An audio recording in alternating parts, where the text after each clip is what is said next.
आदर्श शिक्षण समिति बाड़मेर द्वारा संचालित विद्या मंदिरों में पढ़ने वाले सभी भैया बहनों का हार्दिक स्वागत और अभिनंदन। कक्षा 7वीं विषय संस्कृत।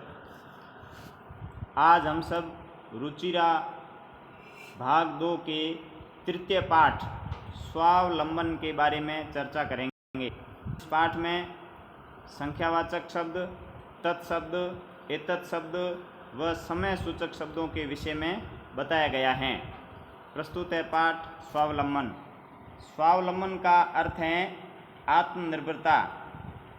तो अब इस पाठ से संबंधित जो कठिन शब्द हैं उन कठिन शब्दों का हम सभी ध्यान करेंगे और ठीक से पढ़ करके अपनी कॉपी में उतार लेंगे और याद करना है सबको। अब इस पाठ का हम अनुवाद करेंगे। कृष्णमूर्ति श्रीकंठश्च मित्रे आस्ताम।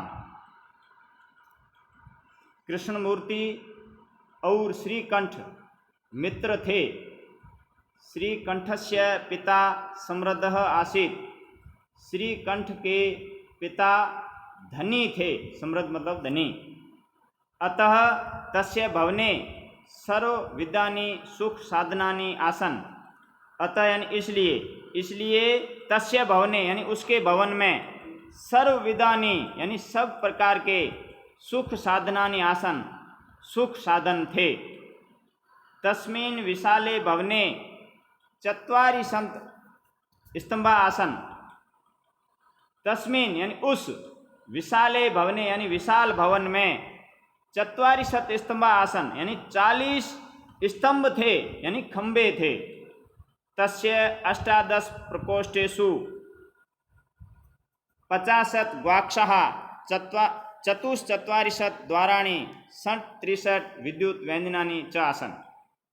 तस्य यानी उसके 18 प्रकोष्ठेषु उसके 18 कमरों में 50 गवाक्षा यानी 50 खिड़कियाँ। गवाक्षा का अर्थ है खिड़कियाँ। चतुश्चत्वारिंशत् द्वाराणि यानी 44 दरवाजे। 63 विद्युत व्यंजनानि च आसन् और 36 विद्युत व्यंजनानि यानी विद्युत पंखे थे। तत्र 10 सेवका निरंतरम कार्यम कुर्वन्ति स्म। तत्र यानी वहाँ 10 सेवक निरंतर कार्य करते थे। परम कृष्णमूर्ते माता पिता च निर्धनो कृषक दंपति। परंतु कृष्णमूर्ति के माता और पिता निर्धन यानी गरीब कृषक दंपति थे। तस्य गृहम आडंबर विहीनम साधारण च आसीत्। उसका घर आडंबर विहीन अर्थात बिना तड़क भड़क वाला और साधारण था। एकदा श्रीकंठः तेन सह प्रातः 9 वादने तस्य गृहम् अगच्छत्। एक दिन श्रीकंठः तेन सह यानी उसके साथ प्रातः 9 वादने यानी 9 बजे उसके घर गया। तत्र कृष्णमूर्ति तस्य माता पिता च स्वशक्त्या श्रीकंठस्य आतिथ्यम अकुर्वन्। तत्र यानी वहाँ कृष्णमूर्ति और उसके माता पिता ने स्वशक्त्या यानी अपनी शक्ति के अनुसार सामर्थ्य के अनुसार श्रीकंठ का आतिथ्य सत्कार किया। एतत् दृष्ट्वा यह देख करके श्रीकंठः अकथयत्। श्रीकंठ ने कहा मित्र अहम भवतां सत्कारेण संतुष्टो अस्मि। उसने कहा मित्र मैं आपके सत्कार से संतुष्ट हूँ अर्थात खुश हूँ। केवल इदम एव मम दुखम केवल यह ही मेरा दुख है। यत यानी कि तव गृहे एको अपि भृत्य नास्ति कि तुम्हारे घर में एक भी नौकर नहीं है।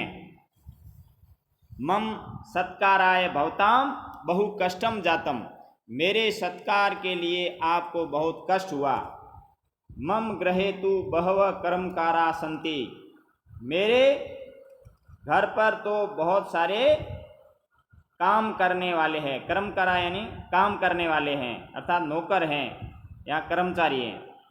तदा कृष्णमूर्ति अवदत्, तब कृष्णमूर्ति बोला, मित्र मम अपि अष्टौ कर्मकराः सन्ति। मित्र मम अपि यानी मेरे भी, अष्टौ यानी 8 कर्मकराः सन्ति यानी काम करने वाले हैं। ते च और वे हैं, द्वौ पादौ यानी 2 पैर, द्वौ हस्तौ 2 हाथ, द्वे नेत्रे दोनों आंखें, द्वि श्रोते इति यानी और 2 कान। एते प्रतिक्षणम मम सहायका, एते यानी ये सब, प्रतिक्षण यानी हर पल, मम सहायका यानी मेरे सहायता करते हैं या मेरे सहायक हैं। किंतु तव भृत्या सदैव सर्वत्र च उपस्थिताः भवितुं न शक्नुवन्ति। किंतु तव भृत्या यानी तुम्हारे नौकर सदैव हमेशा, सर्वत्र च और सभी जगह उपस्थित नहीं हो सकते। त्वं तु स्वकार्याय भृत्याधीन, तुम तो, तुम यानी तुम, तू यानी तो, स्वकार्य यानी अपने कार्य के लिए, भृत्याधीन यानी नौकरों के अधीन हो या नौकरों पर आश्रित हो।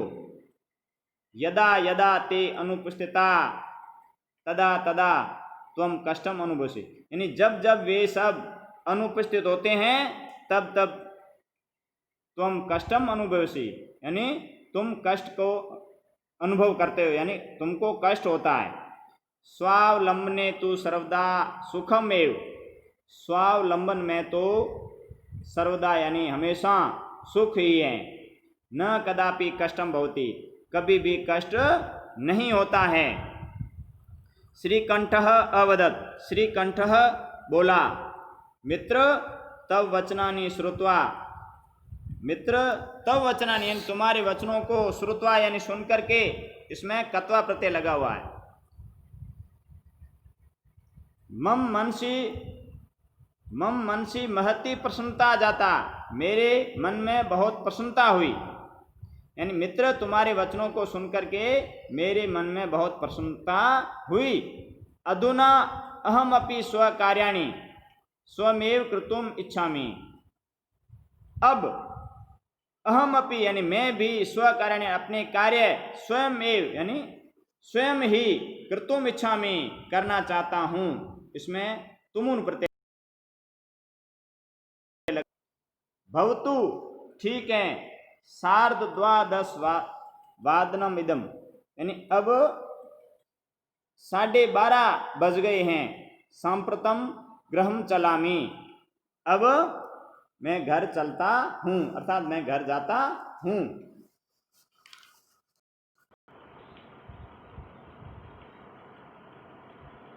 अब अनुवाद हो गया है। अब नीचे एक बार और मैं आपको इसमें अनुवाद से अवगत करा रहा हूँ। इसको आप ठीक से व्यवस्थित वीडियो को रोक करके और पढ़ लेना, समझ लेना और अपनी कॉपी में उतार लेना। ये अनुवाद पूरा आपको लिखित कार्य में करना है। इसके अलावा अभ्यास करने के लिए भी एक प्रश्न दे रहा हूँ संस्कृत में, उसके उत्तर लिखने हैं। अधोलिखिता नाम प्रश्नानाम उत्तराणि लिखत, ये पूरे वाक्य में इसको उत्तर देने हैं। पहला प्रश्न है, कस्य भवने सर्वविधानि सुख साधनानि आसन। इसमें आपको मैंने अंडरलाइन कर रखा है कस्य, कस्य की जगह आपको लिखना है श्रीकंठस्य, फिर आपको पूरा वाक्य लिखना है। तो इसका उत्तर हो जाएगा श्रीकंठस्य भवने सर्वविधानि सुख साधनानि आसन। दूसरा प्रश्न है, कस्य गृहे कोपि भृत्य नास्ति। तो कस्य की जगह आपको लिखना है कृष्णमूर्ते, पूरा उत्तर हो जाएगा कृष्णमूर्ते गृहे कोपि भृत्य नास्ति। ग श्रीकंठस्य आतिथ्यम के अकुर्वन्, तो के की जगह आपको लिखना है कृष्णमूर्ति तस्य माता पिता च। तो पूरा उत्तर हो जाएगा श्रीकंठस्य आतिथ्यम कृष्णमूर्ति तस्य माता पिता च अकुर्वन्। घ सर्वदा कुत्र सुखम, तो कुत्र की जगह आप लिखना स्वावलंबने, पूरा उत्तर हो जाएगा इसका सर्वदा स्वावलंबने सुखम। श्रीकंठ कृष्णमूर्ते गृहम कदा आगच्छत, तो कदा की जगह आपको लिखना है प्रातः 9 वादने, पूरा उत्तर हो जाएगा श्रीकंठ कृष्णमूर्ते गृहम प्रातः 9 वादने अगच्छत। च कृष्णमूर्ते कति कर्मकाराः सन्ति, तो कति की जगह आप लिखना अष्टौ, कृष्णमूर्ते अष्टौ कर्मकाराः सन्ति। इस प्रकार अपना पाठ पूर्ण होता है। अब ये जो प्रश्नोत्तर है इनको अपनी कॉपी में ठीक से उतार लेना है।